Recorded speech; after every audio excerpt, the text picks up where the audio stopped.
Et si les mémoires qu'on porte ne nous appartenaient pas totalement ? La Maison 4, c'est un podcast qui propose d'explorer le transgénérationnel à travers l'astrologie et les mémoires du corps. Ici, je vous partage mes découvertes, mes avancées, mais aussi mon expérience, le tout de la manière la plus simple possible pour vous apporter des clés concrètes pour avancer vous aussi dans l'exploration de vos mémoires.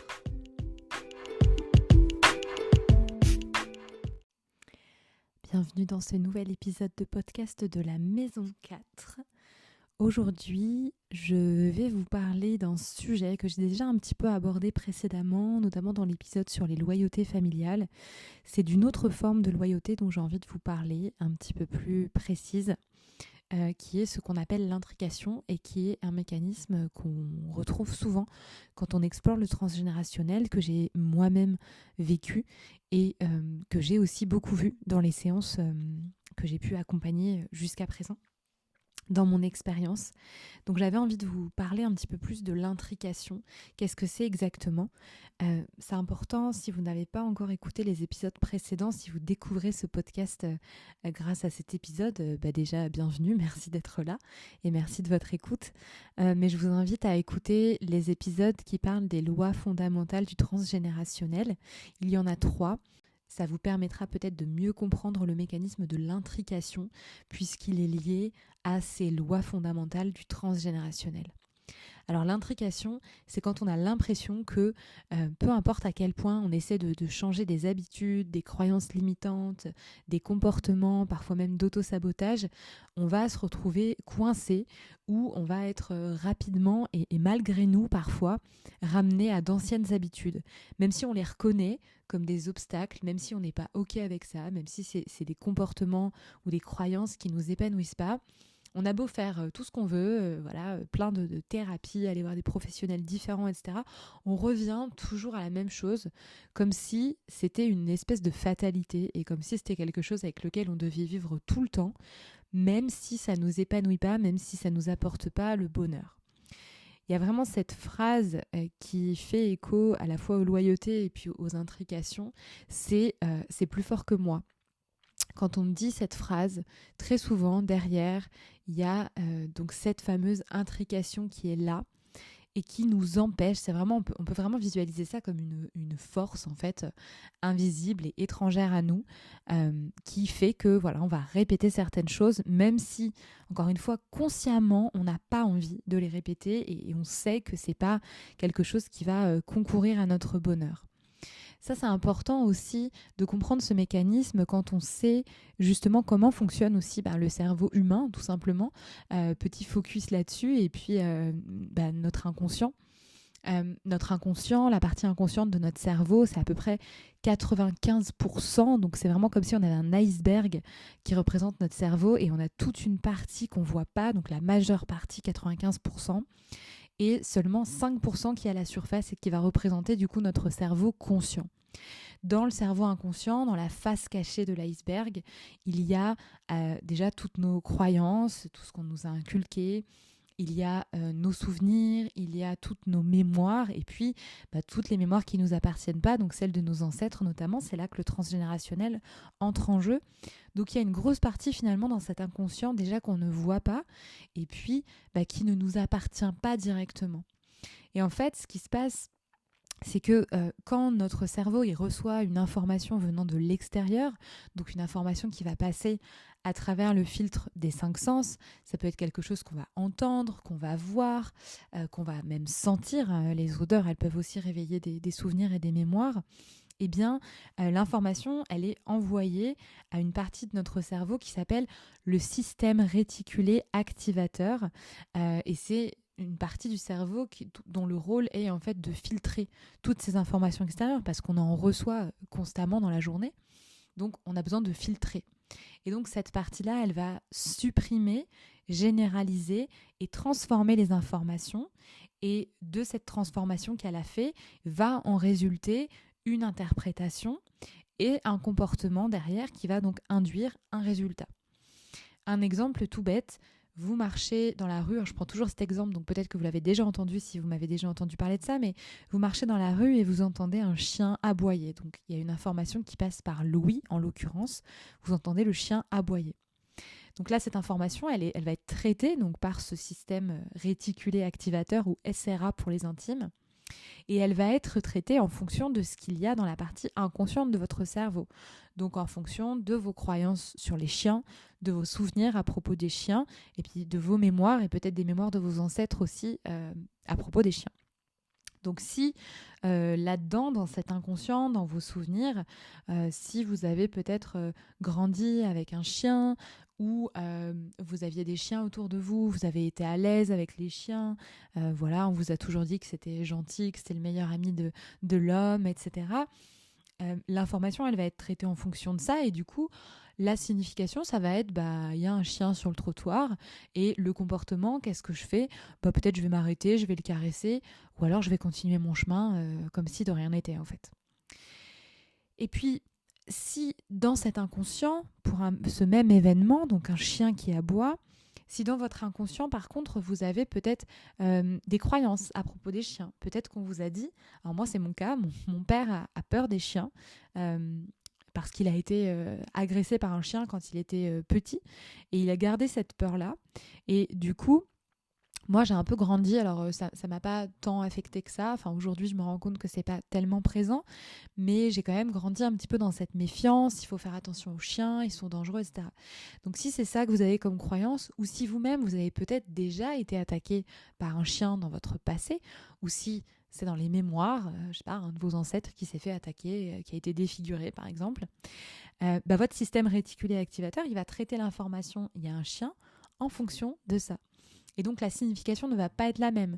Peut-être que vous allez ressentir une émotion de peur. Peut-être que vous allez vous mettre en mode hypervigilance. Il faut que je fasse attention à où est-ce qu'il est, etc. Et du coup, la réaction, le résultat, évidemment, ne va pas être le même non plus. Peut-être que vous allez changer de trottoir pour l'éviter. Peut-être que voilà, vous allez avoir le cœur qui bat plus vite parce qu'il y aura de la peur. Donc vous voyez que pour une même information, pour un même événement extérieur, la réaction n'est pas du tout la même. Pourquoi je vous disais ça ? Je me suis perdue. Je vous disais ça parce que quand on veut changer un comportement ou une habitude, on veut le faire avec notre cerveau conscient, donc les fameux 5% de l'iceberg qui sont visibles. Seulement, sachant qu'il y a 95% d'inconscient, si dans cet inconscient, il y a donc en l'occurrence des mémoires familiales en lien avec ce comportement qu'on souhaite changer, tant qu'on n'a pas mis le nez dans l'inconscient, c'est pas les 5 petits pourcents qui vont nous permettre de changer ça. C'est pour ça que parfois, souvent même, ce n'est pas suffisant de simplement décider qu'on va changer quelque chose. Ce n'est pas suffisant de se regarder dans le miroir tous les jours et de se dire je m'aime et je suis forte si dans notre inconscient on a des croyances très très ancrées de tout le contraire. Donc ça vient un petit peu aussi démystifier le côté du développement personnel où en fait c'est simple, il suffit de choisir l'amour et puis de se dire qu'on s'aime et puis tout va bien. Non, c'est pas aussi simple que ça se saurait. Ça demande d'aller mettre le nez en fait dans notre inconscient, d'aller mettre le nez dans ses mémoires et de venir déprogrammer certaines choses. Cet inconscient, il fonctionne un peu comme une salle de cinéma, hein. Vous mettez la vidéo d'un film et vous regardez sur grand écran ce qui se passe. Et c'est votre vie, c'est votre réalité finalement qui va être déterminée avec ce qu'il y a sur cette cassette. Puis à un moment donné, vous pouvez vous lever et choisir d'aller voir cette cassette et peut-être d'en mettre une autre aussi. Donc ça s'appelle vraiment la déconstruction des programmes et des systèmes. Donc je vous parlais de tout ça parce que justement ce phénomène d'intrication et donc ces mémoires familiales, elles sont logées dans cette partie inconsciente et certaines peuvent être tellement ancrées qu'on n'arrive pas à changer certaines choses. Il y a une phrase fondamentale quand on travaille le transgénérationnel et les constellations, il n'y en a pas qu'une, il y en a plein, mais celle-là particulièrement résonne très fort, notamment avec l'intrication, c'est « cela n'a pas commencé avec moi ».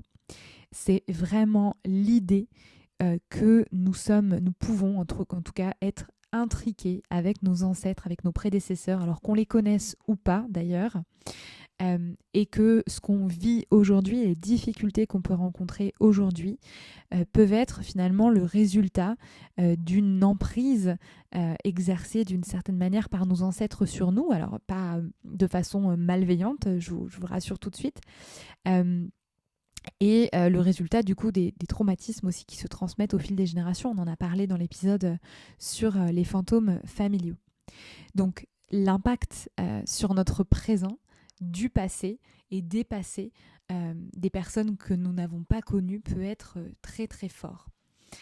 En termes plus simples, on peut dire, la vie de ceux qui ont vécu avant nous, qu'ils soient vivants ou morts, et notamment ceux qu'on n'a pas forcément connus, va façonner l'existence qu'on vit maintenant de manière réelle et de manière active. C'est vraiment en lien du coup avec les lois fondamentales qui sont l'appartenance, qui sont l'ordre aussi. Le fait que toute personne qui est née dans une famille a le droit d'y appartenir, tous les membres ont ce droit et tous les membres ont une place prédéfinie. C'est vraiment la notion donc de l'appartenance.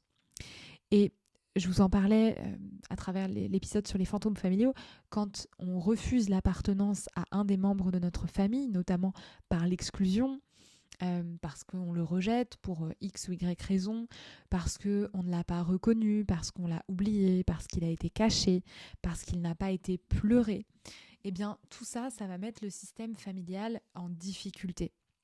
C'est vraiment comme s'il y avait une déchirure dans le tissu du système quand il y a un membre manquant.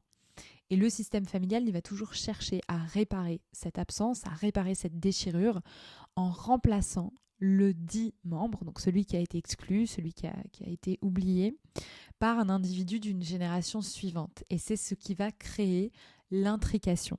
C'est-à-dire que c'est vraiment un mécanisme de réparation interne du système, il en manque un, et ben du coup, c'est un des descendants qui va revivre la vie, des événements, des comportements, des émotions de ce membre exclu pour qu'il soit finalement réhabilité.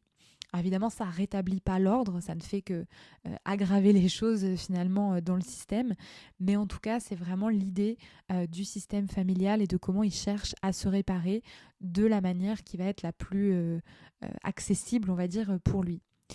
Donc c'est comme si on prenait la place d'un autre, comme si on ne vivait plus en fait notre propre vie. Alors ça peut être sur différentes choses, sur certains pans de la vie ou bien sur plusieurs, mais c'est comme si voilà, on vivait en fait le destin de quelqu'un d'autre en son nom, donc dans l'idée en fait de le réhabiliter, dans l'idée qu'on parle de lui, dans l'idée qu'il puisse à nouveau exister dans le système familial. Donc on peut se sentir coincé, on peut sentir qu'on répète des choses, qu'on reproduit des blessures, des douleurs. On peut sentir vraiment qu'on porte quelque chose qui ne nous appartient pas, un fardeau qui n'est pas le nôtre.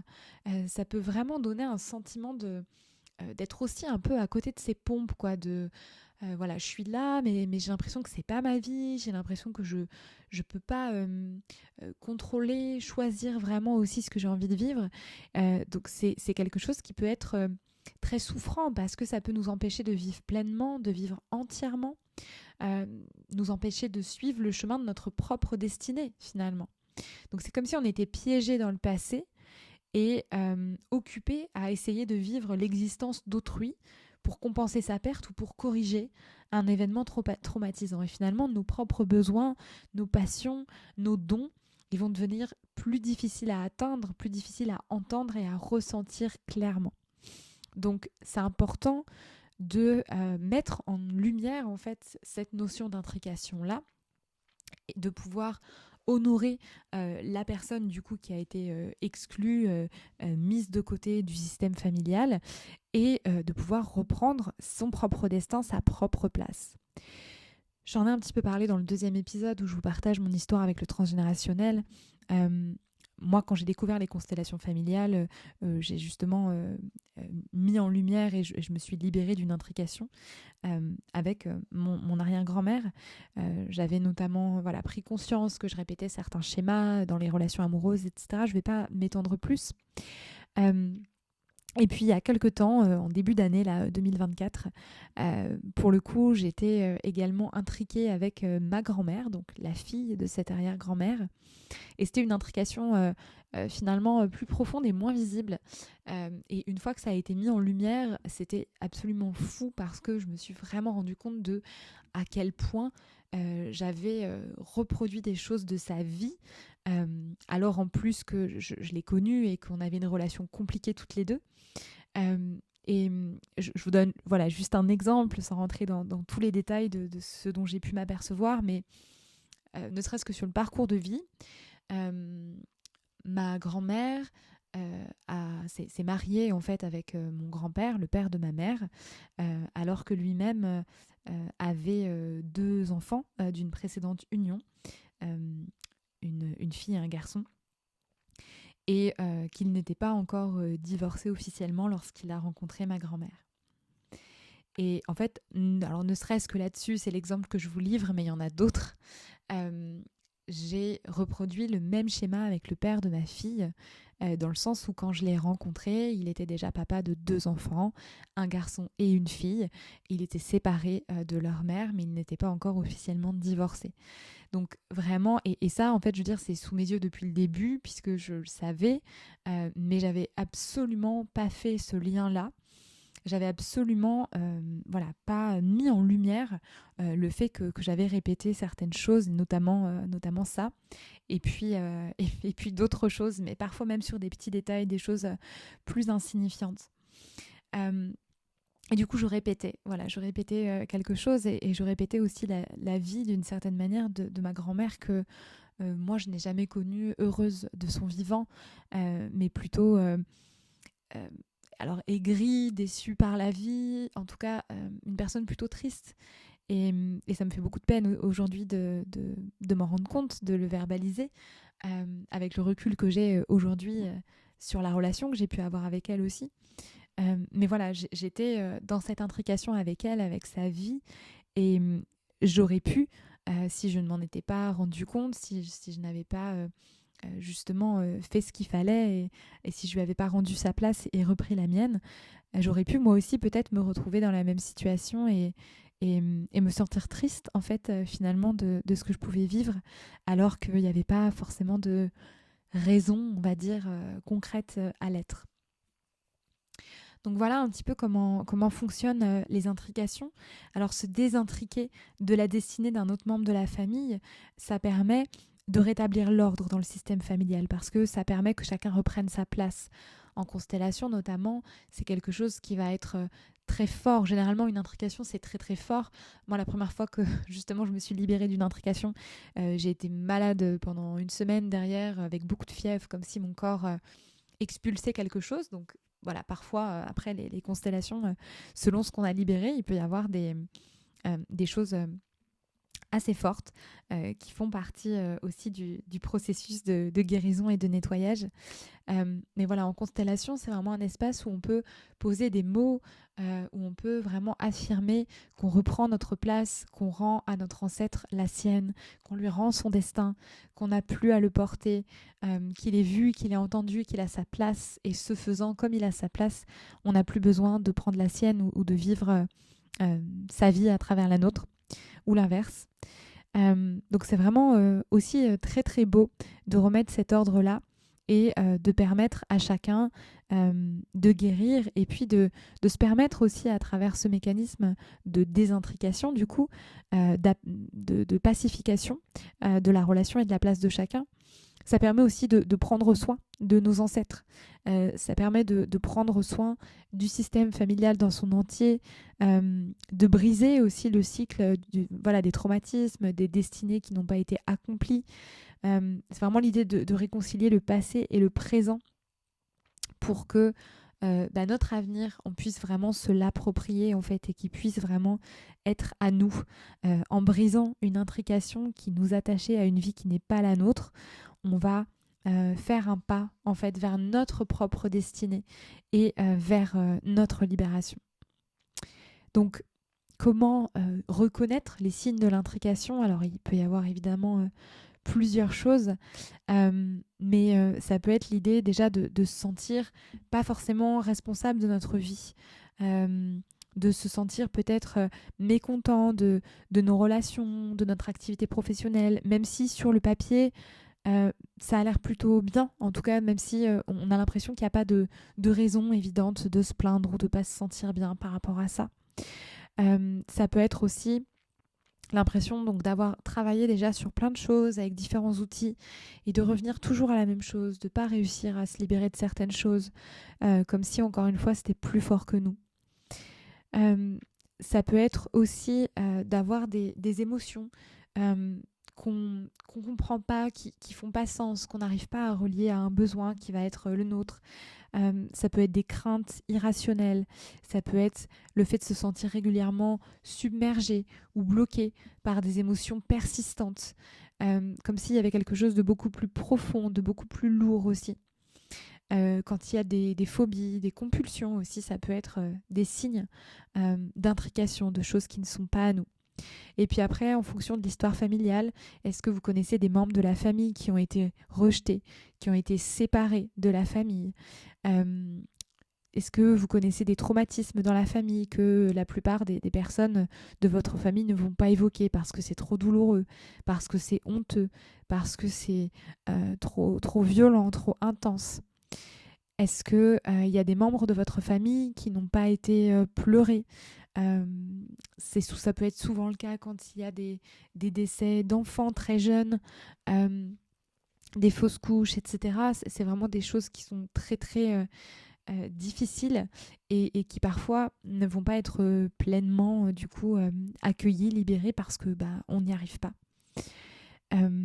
Voilà, est-ce qu'il y a des traumatismes transgénérationnels marquants dans la famille, des expériences très très fortes qui peuvent être liées notamment aux guerres, à l'immigration, à des génocides, la pauvreté, voilà, des choses comme ça qui peuvent être très impactantes aussi. Tout ça, ça reste des pistes. Encore une fois, prenez du recul aussi par rapport à tout ce que je vous partage, exercez votre discernement, je le dirai jamais assez. Ça vous donne des pistes, voilà, pour sentir si ça résonne pour vous et s'il y a quelque chose qui pourrait se jouer en ce sens-là. N'hésitez pas à me contacter si vous avez envie d'en savoir plus, si vous avez des questions ou si vous avez senti que quelque chose a résonné dans mes partages et dans cet épisode. Et je serais ravie de pouvoir échanger avec vous et peut-être aller plus loin si vous en ressentez le besoin. Merci pour votre écoute et je vous dis à bientôt pour un nouvel épisode.